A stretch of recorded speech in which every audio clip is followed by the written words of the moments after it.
बहुत अच्छी है आज। Thank you sir. आपका सर कपड़ों पे आपका नजर बहुत कम जाते हैं, आज आपका नजर गया, धन्यवाद सर। सर कल बहुत अच्छा डिबेट हुआ और हमारे विपक्ष और ट्रेजरी बेंच से सबने अपने बात रखे हैं। थोड़ा डिफरेंसेस होते हैं, आइडियोलॉजी ओपिनियन होते हैं, मगर अपना बात रखा। और सर मैं भी कुछ तर्क के साथ अपने पार्टी की ओर से इस महान सदन में अपना बात रखना चाहता हूं। ओरिजिनली सर 389 मेंबर्स चुने गए थे संविधान सभा के लिए, और बाद में जाकर के पार्टीशन के बाद मुस्लिम लीग के बाकी मेंबर्स सब विड्रॉ हो गए, तो रह गए थे 299 मेंबर्स। और 299 मेंबर्स ने टोटल उसमें 15 महिलाएं और 8 मेजर कमिटियां और 13 माइनर कमिटियां गठन करके 2 साल 11 महीने 18 दिन कुल मिलाकर के 11 सेशंस और 165 दिन काम करके ये महान संविधान का रचना हुई। इसमें संविधान का रचना करते समय हम लोग को ये भी रखना चाहिए कि कुछ ऐसे सिंबल्स, कुछ ऐसा प्रतीक जिसका संविधान में, संविधान का किताब में और बाद में हमारा देश का चिन्ह में उभर के सबके सामने में आए हैं। मैं सबसे पहले तो हमारा देश का महान जो इतिहास है उसके बारे में सिर्फ इसी चीज़ का जिक्र करना चाहता हूँ।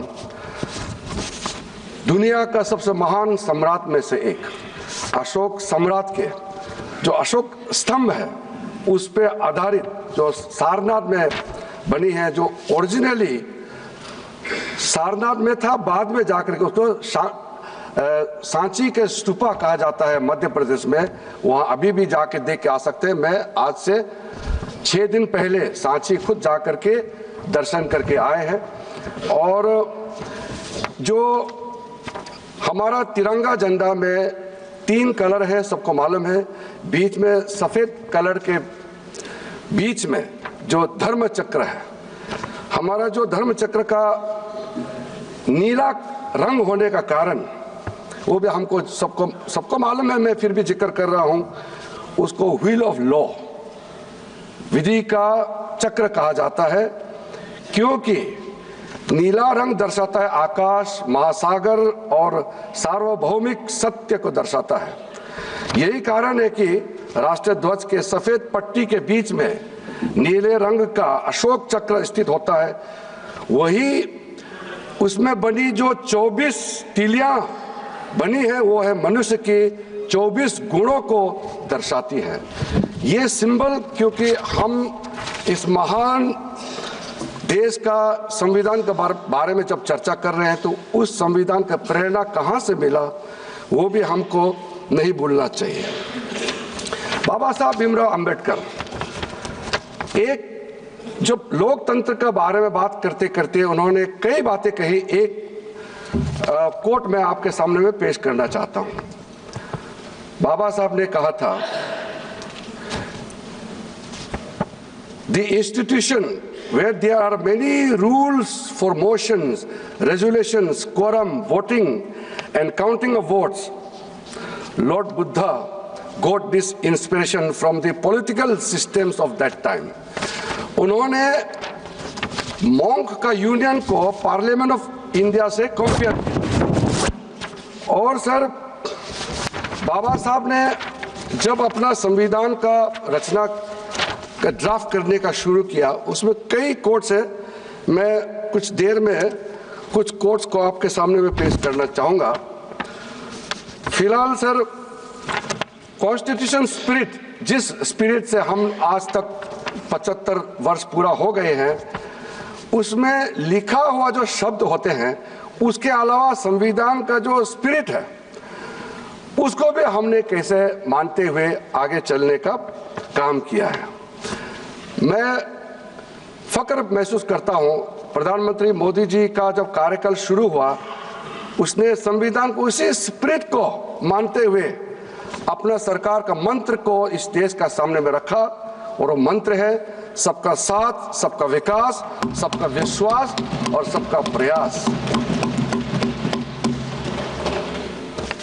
इस चीज को लेकर के हम सब भी फक्र महसूस करते हैं कि संविधान के स्पिरिट के अनुसार ही 75 वर्ष पूरा होने पर संविधान का एडॉप्शन को इस वक्त हमारा देश का राष्ट्रपति एक महिला और एक आदिवासी है, जिसको इस देश का महामहिम राष्ट्रपति का पद पर आसीन होने का मौका मिला है।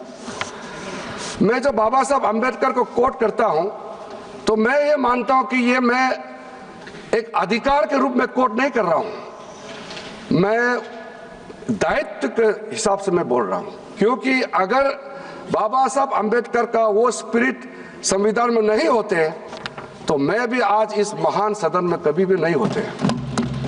मैं एक ऐसे क्षेत्र से आया हूं, मैंने एरोप्लेन पहले देखा है, गाड़ी बाद में देखा है, क्योंकि मैं सांसद बनने के बाद ही गाड़ी का रास्ता बनाना शुरू हुआ। हमारा प्रदेश में कई गांव में 7-7, 8-8 दिन हम लोग पैदल चलते थे। और जब मैं आदरणीय प्रधानमंत्री जी ने मुझे उस जगह में बैठने का मौका दिया जिस पद पर बाबा साहब भीमराव अंबेडकर बैठे थे, जब मैं इस देश का कानून मंत्री बना, मैंने सबसे पहले उस कानून मंत्री के पद में बैठने से पहले ये समझने का कोशिश किया कि बाबा साहब अंबेडकर क्या चाहते थे, क्या क्या चीज और उसके सोच मन में था जो नहीं कर पाए, और उसने अपना कार्य पूरा करने से पहले क्या क्या चीज उन्होंने आरंभ किया। वो सुबह मैं कानून मंत्री के पद पर जाने से पहले सबसे पहले मेरा मन में यह आया कि बाबा साहब भीमराव अंबेडकर इस देश का पहला कानून मंत्री तो बना, लेकिन उन्होंने इस्तीफा क्यों दिया, इसका चर्चा लोगों के सामने में अक्सर नहीं होते हैं। जब कोई इंसान किसी पद से इस्तीफा देते हैं उसका बड़ा कारण होता है, वो भी बाबा साहब भीमराव अंबेडकर जैसे जिन्होंने महान संविधान का रचना किया। इसको हम आर्किटेक्ट ऑफ इंडियन कॉन्स्टिट्यूशन के नाम से जाने जाते हैं, और इतने कम समय में कानून मंत्री के पद से क्यों इस्तीफा दिया। तो मैंने ढूंढ करके वो पत्र जो बाबा साहब भीमराव अंबेडकर ने पंडित नेहरू जी को लिखा, जो प्रधानमंत्री थे, उस पत्र को मैंने पढ़ा है। अब मैं पत्र को, लंबा पत्र है, पूरा जिक्र नहीं करना चाहूंगा, और उसके पत्र में 1 पॉइंट है, 2 पॉइंट है, वो भी मैं कुछ देर में मैं जिक्र करूंगा। अभी मैं सबसे पहले इस बात से मैं शुरू करूंगा कि हम सब फक्र महसूस करते हैं इस देश का नागरिक होने का, क्योंकि हमारा देश का संविधान दुनिया का सबसे बड़ा संविधान ही नहीं, दुनिया का सबसे खूबसूरत संविधान भी है। उस संविधान में सब कुछ है। मैंने बीते सालों में दुनिया का कई संविधानों का भी मैंने परखने का कोशिश किया है, प्रावधानों का भी, और हमारा संविधान का प्रावधानों को भी मैंने बारीकी से देखा है। इसलिए मैं कह सकता हूं इसमें पार्टी, उस पार्टी, इस पार्टी का सवाल नहीं है। हम सब भारतीय हैं और इस संविधान को लेकर के हम लोग गौरव महसूस करते हैं। इसमें बाकी का तो छोड़ दीजिए, मैं 1-2 जो आर्टिकल का स्पिरिट को, मैं जिस स्पिरिट को जिक्र किया था सबसे पहले, उसको ये अंगीकृत किया गया था आर्टिकल 15। आर्टिकल 15 में किसी भारतीय को, चाहे कोई धर्म का हो, कोई जात का हो, बच्चा हो, बूढ़ा हो, औरत हो, मर्द हो, कोई सवाल नहीं, हर एक भारतीय को बराबर का दर्जा देने का सबसे पहले आर्टिकल 15 में जिक्र किया गया है। फिर उसके बाद आर्टिकल 16 में, अनुच्छेद 16 में सबको बराबरी का मौका देने का, इक्वालिटी इन अपॉर्चुनिटी, इसका भी वहां मेंशन किया गया है। फिर माइनॉरिटी का हम लोग बात करते हैं। मैं खुद एक माइनॉरिटी कम्युनिटी से आता हूं, और आर्टिकल 25 में बाकी सब हिंदू हो या कोई भी हो, हमारे 6 माइनॉरिटी कम्युनिटी है, हिंदू को मिला के 7 है, सबको अपना धर्म मानने का, प्रैक्टिस करने का और दूसरा को बताने का आजादी संविधान ने दिया गया है। आर्टिकल 29 में माइनॉरिटी का इंटरेस्ट को प्रोटेक्शन के लिए भी प्रावधान दिया गया है।